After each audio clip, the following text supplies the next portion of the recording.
So I've got this truck running now. Blew out the fuel line, found out the switchover valve, or at least either the switch or the valve was bad because they were trying to run off the tank that it was switched on, and it was. Anyways, got that figured out. And I've got the fuel line hooked back up now that the system's blown out. We've got fuel in the passenger side tank. We're getting fuel. It's running on its own now. The only thing is the fuel pump is slightly seeping fuel, so I need to change the fuel pump, but not going to do that today. Going to live dangerously and run it that way to go out to pull out another crew cab. We're going to test out this PTO winch. And this truck is a Turbo 400 with a 205. The PTO runs off the 205. Never run a PTO with an automatic before, so we're going to see how that works. Got to grab a hook for the end of the cable, fire extinguisher just in case we catch on fire. And I've got no windshield wipers. That's another thing to fix on this truck that we're not going to do right now, so I'm going to have to wait till windshield wiper day and fix wipers on like 4 or 5 different trucks that don't work. Yeah, okay, I'm going to have to wipe the windshield off again. So we got a few things we may need.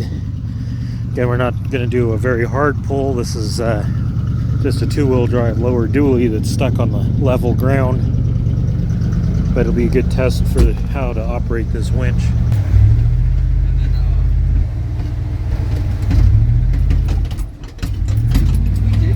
Alright, so Justin's going to run the PTO, or the inside, and I'm going to try to run the cable out, and we'll see how this works with an automatic. It's like your Wait, 50s, isn't it? you hadn't seen this one yet? No. Isn't this It's like a late 60s old forestry service bed, we think, truck. It was 4-wheel drive.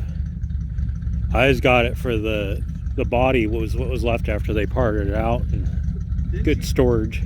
All right, get this truck started, then we'll start figuring out how to operate that winch. My only questions with the PTO with an automatic is, like, do you have to rev it up, you know, to get that torque converter spinning like you would with the transmission? Will it just sit there at an idle and not move?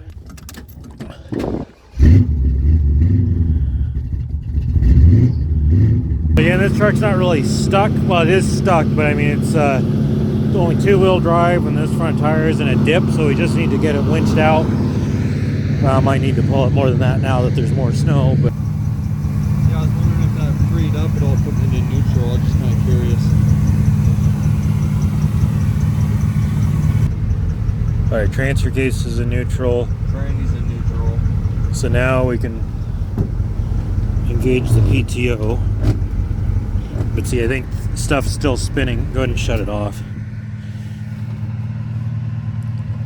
I wonder if I'm supposed to be in park. Neutral transmission.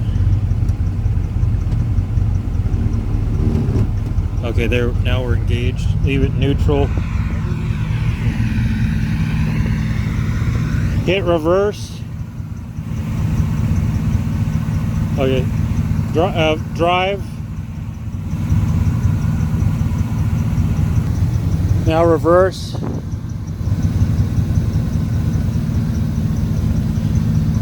Go ahead and raise the RPMs a little. Let's just see if it speeds up.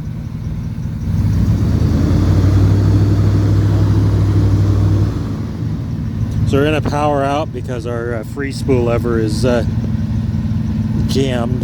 Hit neutral again. See, and there's a little bit of hydraulic movement in the tranny, so it slightly tries to move when it's even in neutral.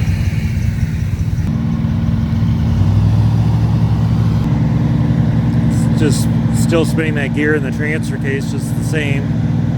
My other question is, once we put it under a load and put it in gear, do we have to rev it up to get it, the torque converter to spin up past its stall speed? Okay, so we're hooked up. We're in neutral now. Go ahead and put it into drive and just let it do its thing. But yeah, go ahead and put it in first gear. Just be ready to go back to neutral if we have to stop it. Okay, well, drive starts at first, right? Yeah, in a normal, like regular automatic valve body, it'll just start in first gear.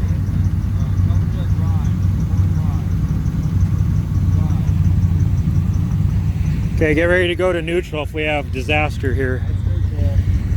Okay, go ahead. gonna have to hold brakes. Back to neutral. I'm on the brakes. You're in neutral? Yeah. Okay, go ahead and back to drive. Let's see if it pulls. It's pulling. Okay, back to neutral. I'm gonna have to help it a little bit. Shouldn't be that stuck in here, but it's amazing how things get stuck on level ground around here when there's a little bit of snow, even if it's not like on snow.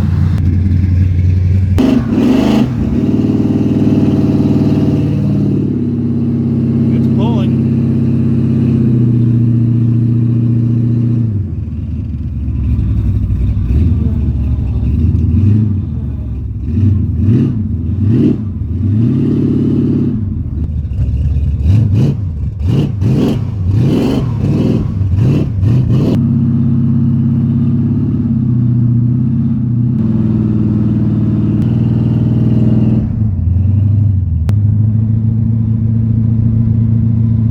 Another question is, why is this dragging? Must have a brake locked up or something.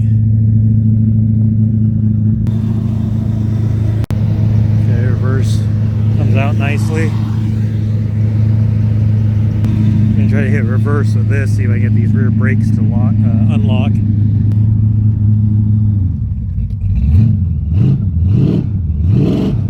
Yeah, can't get enough traction to back up. So I applied the brake and got it in the reverse to enough to break loose the rear tires. We're gonna pull it a little more here. If it wasn't pulling you, it was pulling me. So I mean, it's pretty solid then. And that was just at an idle, or That with? was really just at an idle.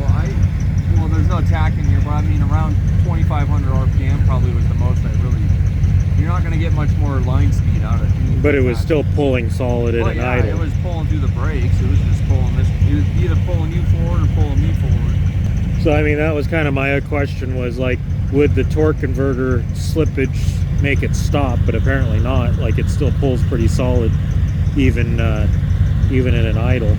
Yeah, used to putting it in gear with a manual and letting the clutch out, and that's what you got. Yeah. Thought with an automatic there'd be a little more slip, but you know, maybe there would be if it was a heavier load. I don't know. And then I was giving it gas and it did fine. So we had grinding when it upshifted to second. Yeah. Okay. So if you're pulling and you're in drive, don't forget that you're in drive and give it gas, because then it shifts. That's when we were pulling out.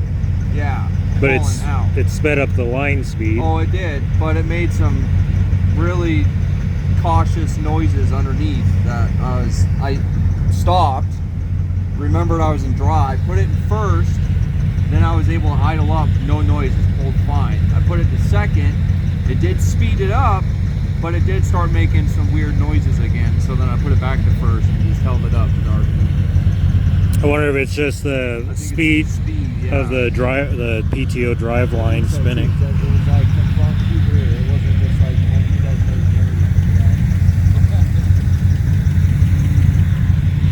Well, you know, it works good and it pulls fine. Actually, I pulled a little heavier of a load than we were expecting because I didn't think these brakes were going to be locked up. I guess we should have had the camera in this truck to catch that. But maybe we'll go pull something else with it. For now, we'll unhook, spool this back.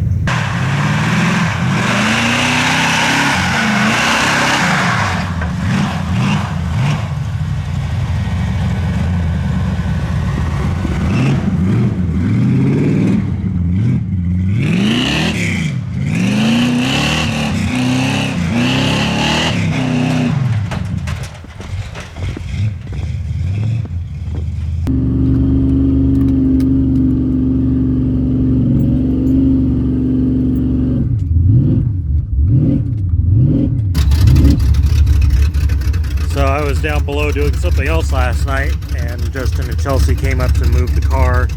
That truck wouldn't budget, so they were gonna give it a little tug with the Suburban. And this is that type of snow that just was warm enough to pack and make ice. Well, Suburban spun out now on ice patches. That strap's tight. They tried winching with this to the front of this, and it still wouldn't budge. So this is the first I've seen this whole situation.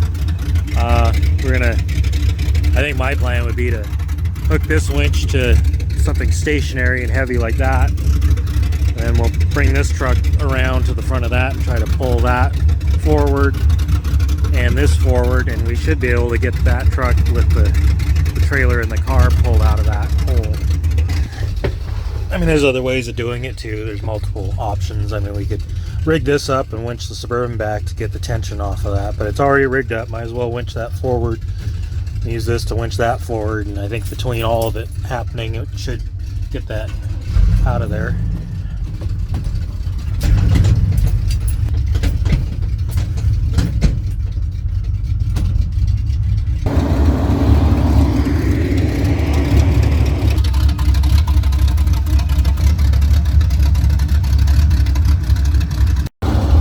So I never like to cross lines, and that's not something you should ever do, but we're kind of stuck with that option because we can't get this strap off, and we can't hook both to that side. That side's already buckling a little bit, so we've got to cross for a little bit just to get it pulled out, at least to get this one unhooked. I'm hooked to that truck.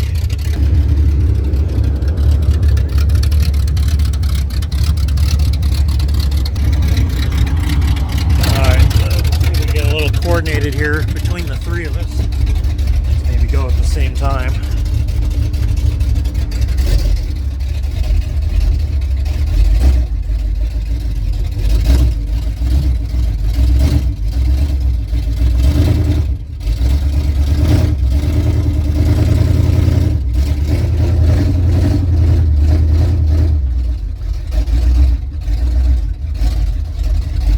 All right, we are moving.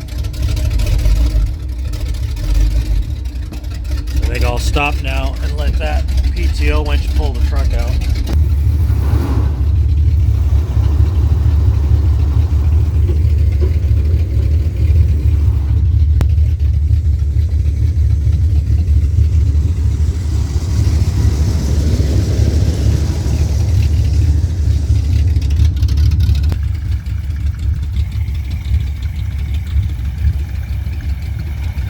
It's going on its own now.